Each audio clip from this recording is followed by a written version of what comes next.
মধ্যপ্রাচ্য যুদ্ধের ৪০ দিনের ধ্বংসলীলা, লাশের মিছিল ও টালমাটাল বিশ্ব অর্থনীতি। গত ৪০ দিন ধরে মধ্যপ্রাচ্যের আকাশ জুড়ে যে বারুদের গন্ধ আর ক্ষেপণাস্ত্রের গর্জন চলছিল, ২ সপ্তাহের যুদ্ধবিরতিতে তা আপাতত থমকে দাঁড়িয়েছে। তবে এই স্বল্প সময়ের যুদ্ধে যে পরিমাণ জানমালের ক্ষতি হয়েছে তা গত কয়েক দশকে সব রেকর্ড ছাড়িয়ে গেছে। ইরান, ইসরায়েল, যুক্তরাষ্ট্র এই ত্রিমুখী লড়াইয়ে কেবল রক্তপাতই ঘটেনি, বরং বিশ্বের অর্থনীতিকে চরম অনিশ্চয়তার মুখে ঠেলে দিয়েছে। এই সংঘাতের সবচেয়ে বড় শিকার সাধারণ মানুষ এবং সামরিক সদস্যরা। সর্বশেষ তথ্য অনুযায়ী সবচেয়ে বেশি ক্ষতিগ্রস্ত হয়েছে ইরান। গত ২৮ ফেব্রুয়ারি থেকে শুরু হওয়া মার্কিন ও ইসরায়েলি হামলায় ইরানের নিহতের সংখ্যা ৩,৬০০ ছাড়িয়েছে। এর মধ্যে দেশটির শীর্ষ নেতৃত্ব থেকে শুরু করে কয়েক হাজার সামরিক ও বেসামরিক ব্যক্তি রয়েছেন। ইরানের ১৯০টিরও বেশি ব্যালিস্টিক মিসাইল, লঞ্চার এবং ১৫০টি নৌযান ধ্বংস হয়েছে।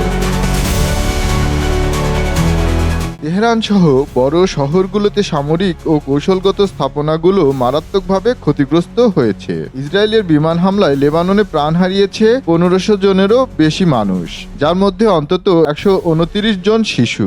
দেশটির জনসংখ্যার প্রায় ১/৬ বাস্তুচ্যুত হয়েছে। সংযুক্ত আরব আমিরাত, কুয়েত এবং কাতারে একাধিক তেল শোধনাগার এবং এলএনজি টার্মিনালে ড্রোন হামলা চালানো হয়েছে। দুবাই ও কুয়েতের মতো প্রধান বিমানবন্দরগুলোতেও হামলার প্রভাব পড়েছে। এদিকে যুদ্ধে এখন পর্যন্ত যুক্তরাষ্ট্রের ১৫ জন সেনা প্রাণ হারিয়েছেন। মধ্যপ্রাচ্যে বিভিন্ন ঘাঁটিতে ড্রোন এবং ক্ষেপণাস্ত্র হামলায় এই প্রাণহানি ঘটে। বিভিন্ন পর্যায়ে অন্তত অর্ধশতাধিক মার্কিন সেনা সদস্য আহত হয়েছেন বলে খবর পাওয়া গেছে, যাদের অনেকেরই অবস্থা আশঙ্কাজনক। মধ্যপ্রাচ্যে অবস্থিত যুক্তরাষ্ট্রে অন্তত ১৭টি সামরিক স্থাপনা এবং লজিস্টিক হাব সরাসরি হামলার শিকার হয়েছে। পেন্টাগনের প্রাথমিক হিসাব অনুযায়ী এই অবকাঠামোগত ক্ষতির পরিমাণ ৮০০ মিলিয়ন মার্কিন ডলার, প্রায় ৯,০০০ কোটি টাকার বেশি। বেশ কিছু আধুনিক আকাশ প্রতিরক্ষা ব্যবস্থা এবং ড্রোন এই সংঘাতের সময় ধ্বংস বা অকেজো হয়েছে।